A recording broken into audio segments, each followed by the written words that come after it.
Well, now if you don't follow up on these red flags, you're being labeled as a criminal prescriber and you're being investigated by the feds. It's costing you hundreds of thousands of dollars. Yeah. And it's sad, but the government has chosen to target doctors, I think, more so than who they should be targeting, which is the cartels, the ones bringing the illegal fentanyl into the country, the car fentanyl, the stuff that's actually killing people.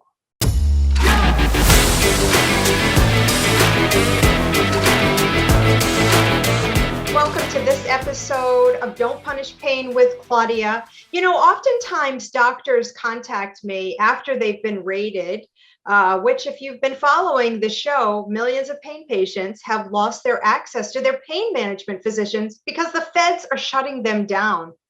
But the message we are trying to get out to the doctors is have a compliance plan in place before the feds come a knocking. And today's guest is Micheal Staples. He's out of Ohio. Mike was a detective with the Monroe, Ohio Police Department. And then he spent 8 years as an investigator with the Ohio Medical Board. And today he is a healthcare regulatory compliance consultant. He is skilled in expert testimony, loss prevention. He's the man that you want in your office before the feds come a knocking. Welcome to the show, Mike.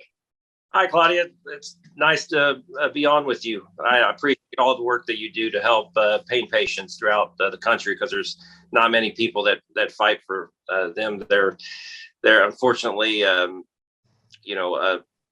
like a stepchild of the healthcare industry. Everybody, treats them as a stepchild, and that's not the way it should be. Yeah. We're lepers. It's the leper community, and the prescribers, we refer to prescribers as doctors of courage. And this is what you do. You go into doctors' offices and offer compliance, correct? Correct. So I go in and help set up Affordable Care Act compliance plans, which are very important. They actually are required by the Affordable Care Act. A lot of people don't know that. But you're required, if you accept Medicare, Medicaid, you're required to have a corporate compliance plan in place with a compliance officer, et cetera. And that compliance officer can be anybody in your office that's been assigned to that position, but they have to be trained, and you have to have a compliance plan in place with your office that your office is following. You just can't set up one of these plans and not follow it, because then it can be used against you. Sure.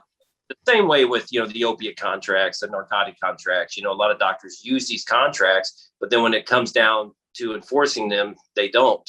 Well, then they're used against them. So something that the feds and the government tout, you need these narcotic agreements with your opiate, patients. Mm-hmm. They're later used against you if you don't follow them to a T. Right. So compliance is so much more than just a compliance plan.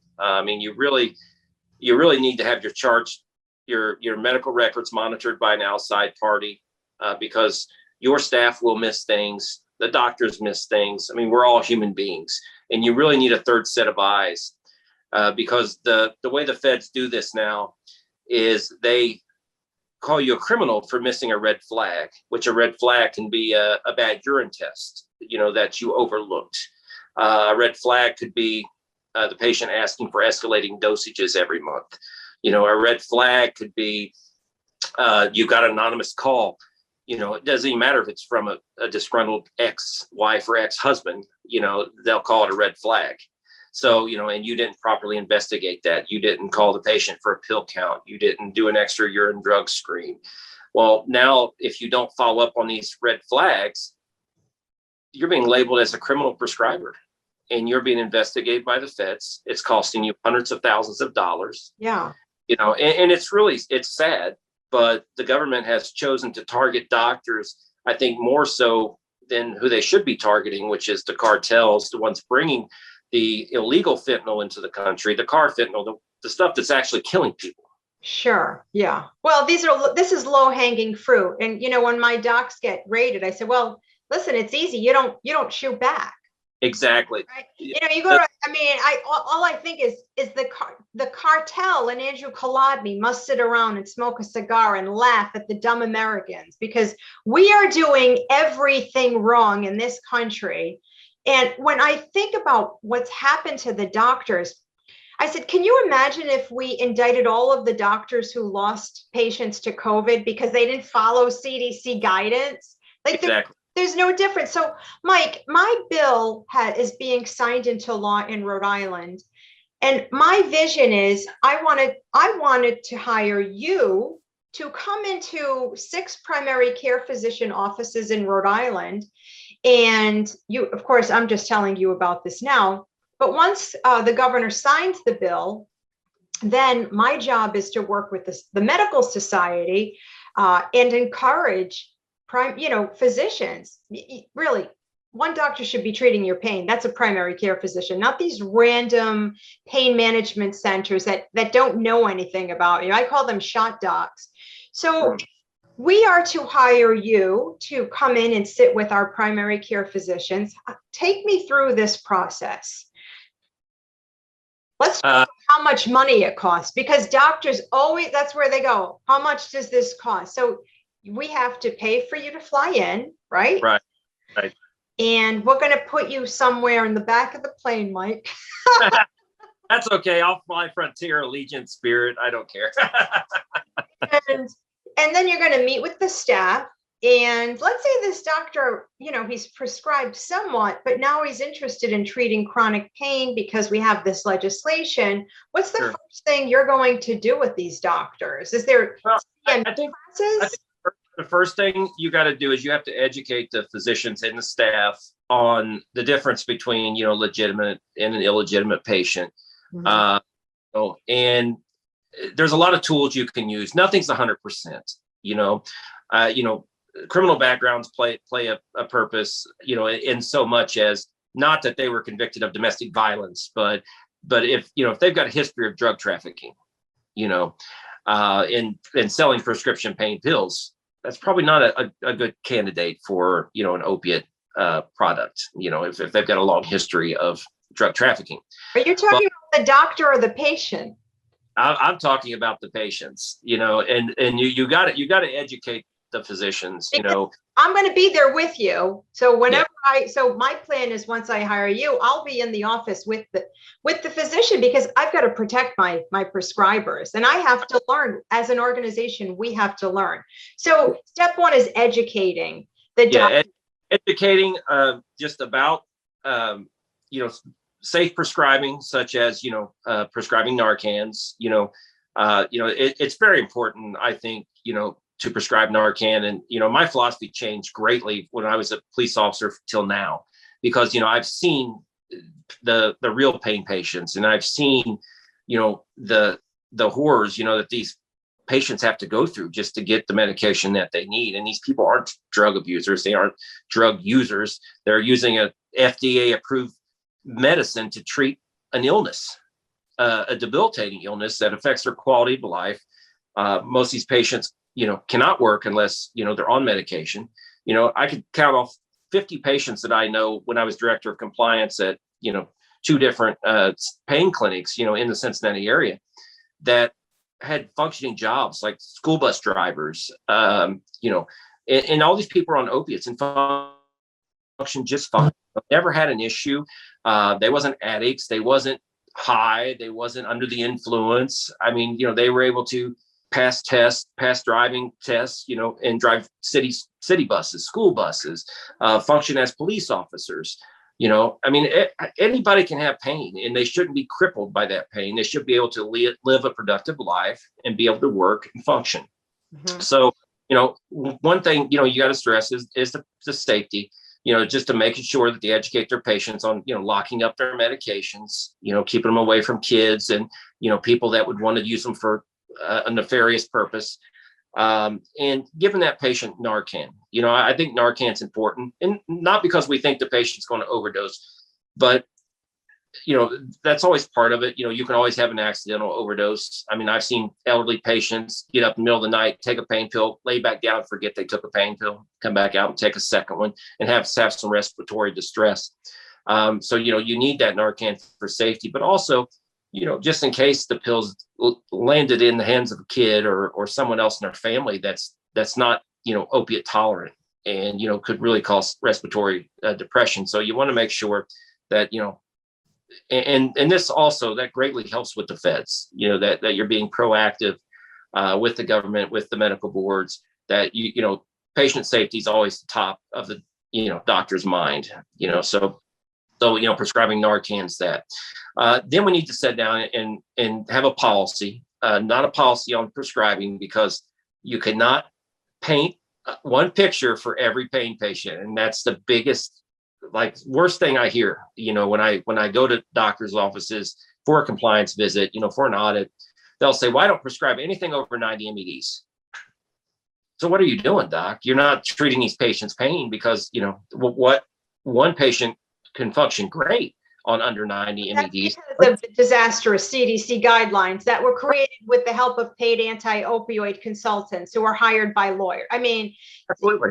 the 90 MME is an arbitrary number that was picked out of the sky. And some people have been functioning on 3,000 MME, and now they're bedridden. So, Mike, I can tell you a guy that, and I can't give you the name, but he was on 10,000 MED, and that was the only thing that made him function. And we actually, when I was an investigator, we actually thought he was selling. So we watched him dose, at his house, and did a pill count at his house. And he actually dosed it was a whole handful. Okay. And it, almost like eating M&Ms, but he was on 10,000 MED, and he was talking like me and you were talking right now. Right. So once you're in the office, and listen, I'm going to ask you about the money again. So let's say you're coming into Rhode Island with a 1 doctor, 2 doctor practice. You're going to come up with a plan. You're going to come up with a policy. Listen, if we could get doctors to prescribe 90, we would be in a good situation, but we're not even at 90 in Rhode Island. Are we talking, how long are you in the office for? A week?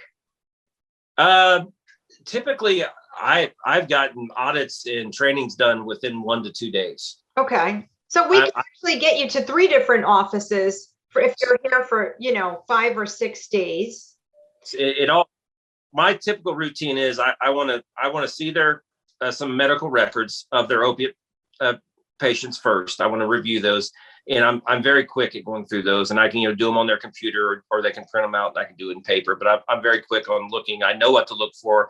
I from a compliance standpoint, from a criminal standpoint, from everything, I know exactly, so it takes me very little time to look through these records, and then kind of adjust my training based on that. I went into some offices, and their records, I've never seen any record that was 100% stellar, and that's what doctors don't realize is, I don't care how good they think they are, the feds always, and these paid experts will always find fault in their records. So yes, we could probably do at least 3 offices in a week. Yeah. And if we did like a package deal, and I don't really like throwing prices out on the podcast. I know. I'm just, because I know doctors are going to watch this. So if I'm a primary care physician, am I paying Mike 5,000, 10,000, more than 10,000, under 10, more than 10,000, under 10,000? The only way it would be over 10,000 if it was a criminal case, Okay. like you were All right. in the case, because those are very time consuming, because I have to go out and interview patients, interview employees, and typically I do a flat rate where, a lot of the ex-DEA guys and everything, they charge $300 to $400 an hour to do stuff like this. So what I do is I just say, hey, here's my rate. It's all included. Yeah.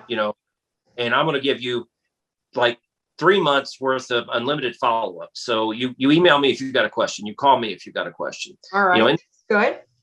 But I don't want to go in that office and train, and then a week later they forget, and then call, and I'm like, hey, I'm gonna have to bill you for this $300. That's not how I do business. I want them to, not get in trouble. I want them to be able to be a doctor and treat patients the way they should be treated.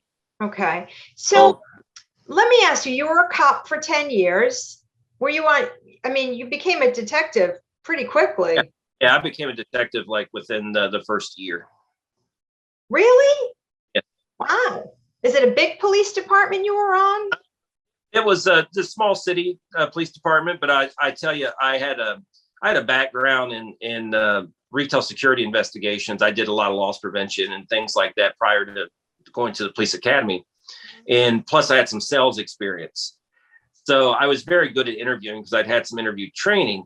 Mhm. So one day I was working the street and they had a child molestation case. And all the detectives working was like, I'm not talking to that sicko, I'm not going to talk to him. So I said, I'll talk to him.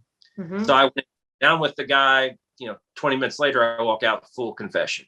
Perfect. So then you go from detective, and then you work your way over to the state medical board. Yeah, I went to the state medical board, and I was actually there for 10 years. I was with the police department for about 9 and was with the state medical board for 10.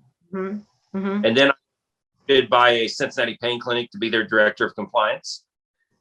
And, so I went there, and then I started doing consulting at that time as well. I got to be honest with you. I probably have 30 doctors who are no longer working in Ohio. The feds have obliterated. These are older doctors, Ohio, Pennsylvania. And it seems like the feds, but you have your own business, Mike. I don't want to forget this, right? Yes, I do, consulting, expert testimony. And my specialty is basically compliance audits, where I come in your office, do a 1 to 2 day all inclusive audit, check your whole practice, look at your records, everything, basically train your staff, train you and the staff, on aberrant behaviors and, how to protect your practice and, what to do as far as urine drug testing, pill counts, etc. And the feds do come a knocking. You're the first person they call, I would imagine. Correct. Okay. And then do you work with, and then they'll usually call a lawyer that writes their will because they don't know any better. So they just call any random lawyer, because when I get on the phone with them, I was like, who's your lawyer? And I said, no, you need to have a different lawyer. But that's a mistake that the physicians make is they hire local counsel that either has very little experience in the federal arena, which is completely different from the state, local court arena, or they, and most of the time they have zero experience in healthcare. So they don't know that they need, experts to testify on their behalf, because the government's going to have paid experts, that's going to say that they were bad docs. So, you have to have, experts that's going to testify, that look at your records and going to testify on your behalf. You're going to have your own investigator, which is normally where I come in on those cases, to actually investigate, interview employees, interview ex-patients. Because what I find in these cases is the government, unfortunately, whether it's intentional or unintentional, they intimidate these pain patients into stating things that are not true, or getting them to agree with them on things that, once you talk to them later, you find out it's not true. I mean, Makes me mad, Mike, because I have a DE agent right now who's terrorizing a patient. And I called and I said, Agent so-and-so, this is Claudia Morandi. If you want to talk with this patient, we will do it together on a Zoom while I record it. And you never hear from them again. No, they don't. I recently had a case where I went with an employee of a pain clinic to speak with HHS and, DEA, the feds per se. And once they found out I was here, they didn't want to talk. They said, oh, she's welcome to bring her husband. That's because her husband doesn't know anything, Right, know the tricks and, the trade and everything. And don't get me wrong, there's good investigators out there. Okay. There are some, and, and they're respectable, but there's some that's, they just want to make a name for themselves, and they just want to get the case done. And, the same way with the federal prosecutors, absolutely. some of them just want to move up the ladder, and some of them want to do justice. And unfortunately, it seems like you can't do both. You can't do justice and move up the ladder at the same time, because if you do true justice, you're not going to be moving up the ladder. No, silly question. when you hire a compliance officer like yourself, do you have like a DEA certificate that you receive that you can put up on the wall, or is it just because I think Ron Chapman maybe mentioned something like this to me. I don't know, or maybe he didn't, because I'm in menopause, so I really don't remember anything. But it just seems, because I want to have you in my state. I want to sit there. I want to know these doctors are doing everything correctly, because in pain management, this is the only field of medicine where there's no room for error. Any No. field, doesn't matter. But so I want to talk with you about Medicare fraud, because I see that the feds are starting to shut down a lot of Suboxone doctors, and also a lot of the drill mills, the shot docs. Right. Now, you said you have to have a plan in place if you accept Medicare. Not a plan, but you alluded to something. Yeah, it's basically a written compliance plan, and it outlines all your billing policies, office policies, and sometimes opiate policies. But you really should have a compliance plan in place. It's actually, a lot of people don't know this, but it was in the Affordable Care Act legislation, and it's rarely enforced. But according, to the policy, it makes most things a civil matter. If you abide by this compliance plan, you do what's you're told to do in the Affordable Care Act with the compliance plan. And like I said, I'm not an attorney, so if I misquote, I misquote. But it's supposed to make it a civil matter. Have a compliance plan in place. Because as a doctor, you think you're doing all the right things. Well, I have to perform a series of injections. So if the feds do come, then at least I show them that we tried the injections. But sometimes these greedy doctors, they don't know when enough is enough. They want to keep these injections an ongoing thing. And I have patients, they'll call and they'll say, I told this doctor that it's worsening my pain, but they said no injections, no medication. And then these patients are calling the DEA because they're angry, and that's triggering a raid. But another thing that's triggering these raids are the pharmacies. Yeah, the pharmacists have always been one of the top reporters of physician, alleged misconduct.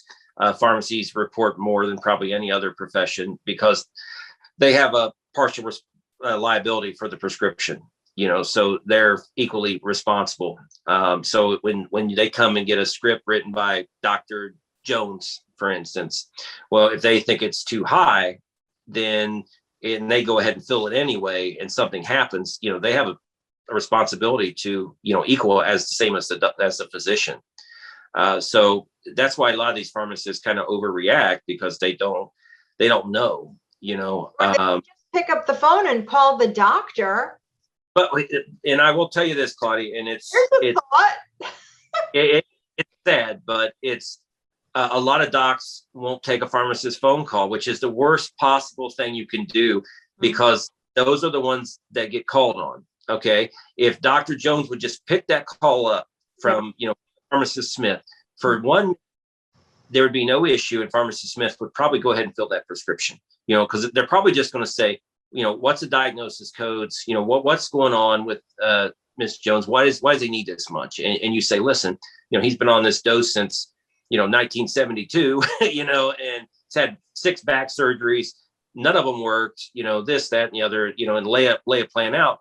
The pharmacist is going to document all that to cover their professional license, and they're going to fill the script. Yeah, we're trying to get a fill bill in Rhode Island, where pharmacists, we want to protect the pharmacist and the doctor, where, look, if you want to have a conversation, the doctor agrees, because there's just no communication between the doctors and other doctors and the doctors and the pharmacists, but we're all in this together, because you're not going to have a job much longer if doctors don't start prescribing. Well, I don't know about Rhode Island, but in Ohio, doctors are required to take the pharmacist's call, and they don't know that. So a lot of doctors get in trouble because the pharmacist complains, and a lot of the pharmacist complaints are nothing more than them just getting almost like a scorned, like professionally scorned, where the doctor won't take their call and they get upset and they Now file. they're pissed. Yeah. So And if no fury like a pharmacist scorned. But exactly. Mike, I think the statement, I think in Rhode Island, I want the medical board or the Rhode Island Medical Society, the Department of Health, especially the Department of Health, these people need to start hosting, CMEs to prescribe safely and encourage, not discourage doctors, because we're not going to see a slowdown in the overdosing epidemic, because now pharmacists don't want to fill Suboxone. And I said, I don't get it. And I don't know if it's they feel unsafe or they don't agree with it for religious. I don't know what the problem is, but I'll tell you what the problem is, Claudia, because I've dealt with it, from the board and from a law enforcement standpoint. They don't like the clientele coming into their pharmacy. I mean, it's sad to say, but that's the truth. I mean, they feel like, oh, our pharmacy is getting a bad name because these people that are looking to try to get help for their drug problem are coming in there, because, a lot of them aren't professionally dressed. They're not, nice looking people. And it's nothing more than cosmetics, and it's ridiculous. Okay. I know, because I accompany a lot of these people, and I said, will you try to, put on something nice, but they don't have a lot of these people. They're trying to better their life. They're trying to get over their addiction, and we should be going, the community, the pharmacists, the doctors, we should be bending over backwards to help these people. Yeah, it's not working. What we're doing now, we've got pain patients suffering, and I'll tell you what, there's 50 million pain patients in this 50 million at least with chronic pain. I'm not saying all 50 million are dependent on opiates, but what we're doing is not working. But so much money's been invested in not treating pain with FDA approved pain medication, because we live in a gluttonous country where these sociopaths, they can't help themselves. I just saw, one of my researchers just sent me a company's promoting a flotation device as opioid sparing. I said, let me tell you something. If a doctor ever suggested a flotation device, you better be shit sure you're a good swimmer with that flotation device, because you're going down, my friend. It's weird, Mike, because when I accompany a patient to pain management, we'll come out and they'll say, oh, they were so nice to me. Right. They're just not the same with you not there. And we really have to change this mentality. And I want to take you in Rhode Island. Now, don't you also host, you put on CME classes for prescribing? Yes. We did a lot of like full weekend intensive prescribing courses, like 21 category, one CME. And with COVID kind of screwed all that up, and we've not had one since COVID happened. But we had two very, very successful courses. That I work with a lot of attorneys, a lot of doctors, and it was a great course. And we lost person or over Zoom. It was doing strictly in-person courses, and I think we've lost our CME provider, because I think the agency that had the CMEs are no longer giving out CMEs. Mm-hmm. We haven't started looking for a CME provider because, frankly, I've just been too busy, because there's been so many doctors getting in trouble lately. It's my God, I hate hearing this. This makes me so. It's not slowing down, Mike. No, not at all. Now, do you think more Suboxone doctors getting rated? Because one of my Suboxone doctor was prescribing more than, I guess, the amount, like 16 is the highest you can go, 16 milligrams maybe, and he was prescribing 24. Right. I mean, there's recommendations, but it's the same as like the CDC recommendations. How are you going to put a max dose on? Everybody's body's different. Yeah. You can't max dose things. That's the problem. We come up with these one size fit all things that it doesn't work. Yeah. Cutter approach. And it's not working. We're failing miserably as a country. My people with addiction can't get their medication. Now some doctors, like, I was going to prescribe buprenorphine. No, not now. Because they're watching their colleagues. And comes across your Google feed 3 doctors sentenced for Joel Smithers, 40 years.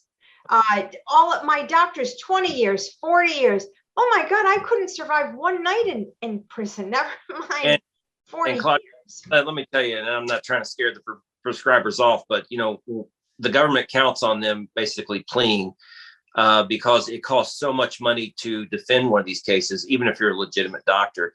You're talking about hundreds of thousands of dollars, in legal fees and expert fees, and just to fight the government. And and a lot of times, your good attorneys like Ron Chapman, for instance, he is successful, a lot of times, at helping these valid physicians get over these trumped up charges.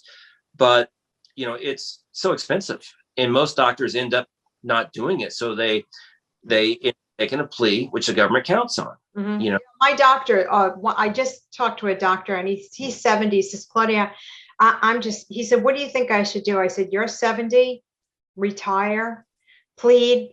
Do you have $400,000 to defend yourself? And I would love to see prosecutors say, we don't want to take the pain doc cases. We want to make it uncomfortable for prosecutors to take these cases. And that's another angle we tried. But I'll tell you what, I want you in Rhode Island. I want to sit with you. We want to get our primary care physicians set up with someone like you, have an attorney on speed dial. But what? Look, these doctors aren't clairvoyant. You don't know what's going to happen with medication when a person fills it. And these doctors aren't detectives, and and that's when they're in trial, the prosecutor treats them like they're Sherlock Holmes. I know. They should know everything, that they should catch every little red flag, that they're doctors and they're human. Okay, things get looked. I mean, that's just every business. I don't care. Even NASA, even the rocket scientists, get it wrong sometimes. So when you think about it, the Department of Justice is just creating more addicts because no doctors are willing to prescribe because of the Department of Justice. And once again, I feel like it's just this money grab. We're just going around on this hamster wheel. You've got the makers of Suboxone and Divir, the Department of Justice, the PDMP, which that was supposed to change everything. The PDMP is actually showing to worsen the heroin crisis. But I know one thing, Mike Staples, I want you in my state. How can people get in touch with you? They can always shoot me an email at michael.staples@practiceshields.com, or your business. What's the name of the business? Practice Shields. Practice Shields. His name is Micheal Staples. He does travel. You're out of Ohio. We're going to get, I want you in Rhode Island as soon as we can secure some primary care physicians, some doctors of courage, and I'll be right there with you because I need to learn. But listen, thank you so much for taking time out of your day. Oh, you're welcome.